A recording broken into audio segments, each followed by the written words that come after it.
आरक्षण बचाओ संघर्ष समिति ने राज्यपाल को भेजा मजिस्ट्रेट के द्वारा 10 सूत्रीय मांग पत्र। मजबूत आरक्षण अधिनियम बनाने की उठाई गई मांग।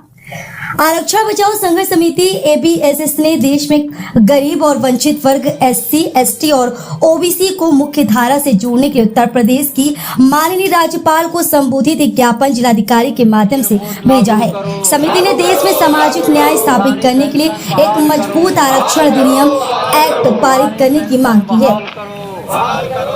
मेरिटोरियस अभ्यर्थियों को अनारक्षित श्रेणी में समायोजित करने की मांग ज्ञापन में मुख्य रूप से यह मुद्दा उठाया गया कि अनुसूचित जाति एससी और अनुसूचित जनजाति एसटी के जो अभ्यर्थी अपनी योग्यता और अंकों के आधार पर सामान्य मेरिट में चयनित होते हैं, उन्हें अनारक्षित श्रेणी में ही समायोजित किया जाना चाहिए। समिति का कहना है कि पूर्व में प्रचलित व्यवस्था के अनुसार ऐसे मेधावी अभ्यर्थियों को सामान्य श्रेणी में रखा जाता है, जिससे आरक्षित वर्ग के अन्य पात्र अभ्यर्थियों को उनकी सीटों का लाभ मिल पाता था। यह व्यवस्था भारतीय संविधान के अनुच्छेद 14, 15, 4, 16, 4 और 16, 4 के अनुरूप है। वर्तमान भर्तियों में विचलन पर जताई चिंता समिति ने चिंता व्यक्त करते हुए कहा कि वर्तमान में उत्तर प्रदेश लोक सेवा आयोग और अन्य विभागों की भर्तियों में इस व्यवस्था से विचलन बदलाव देखा जा रहा है। इस कारण आरक्षित वर्ग के हजारों पात्र अभ्यर्थी चयन से वंचित हो, जो कि संविधान निर्माताओं की मंशा के खिलाफ है। 10 सूत्रीय मांगों पर ध्यान देने की अपील ज्ञापन के माध्यम से समिति ने राज्यपाल से अनुरोध किया है कि सामाजिक न्याय सुनिश्चित करने के लिए आरक्षण बचाओ संघर्ष समिति की 10 सूत्रीय मांगों को प्रभावी रूप से लागू किया जाए। इस पत्र पर संगठन के पदाधिकारियों, जिला अध्यक्ष के हस्ताक्षर मौजूद हैं। जनपद जालौन से सोनी न्यूज के लिए सोनी लेकर ज्ञापन दिया है। मेरा नाम सुधाकर राव गौतम है और मैं आरक्षण बचाओ संघर्ष समिति का जिला अध्यक्ष हूँ।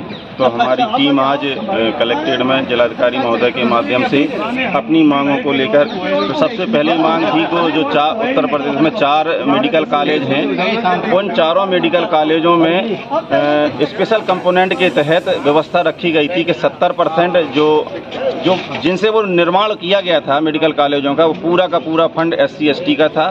तो इस आधार पर उन मेडिकल कॉलेजों में 70% की व्यवस्था रखी गई थी कि इन मेडिकल कॉलेजों में 70% बच्चे एससी और एसटी के पढ़ेंगे।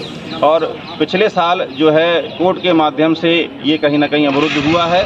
तो हमारी सरकार से मांग है कि ये अवरुद्ध नहीं होना चाहिए। कहीं ना कहीं एससी एसटी के छात्रों के साथ बहुत बड़ा अन्याय होगा।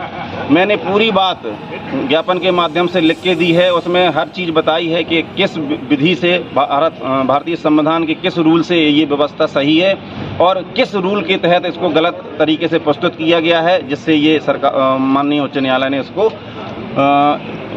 रोका है, अवरुद्ध किया है।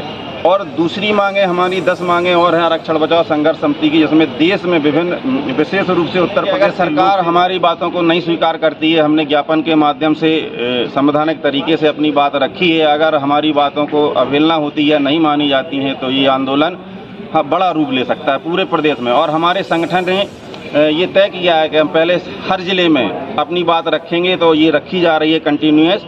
और जब ये मांग हमारी नहीं मानी जाएगी तो पूरे प्रदेश में हम लोग आंदोलन करेंगे। इसके लिए हम तैयार। नया क्लेवर, नया अंदाज।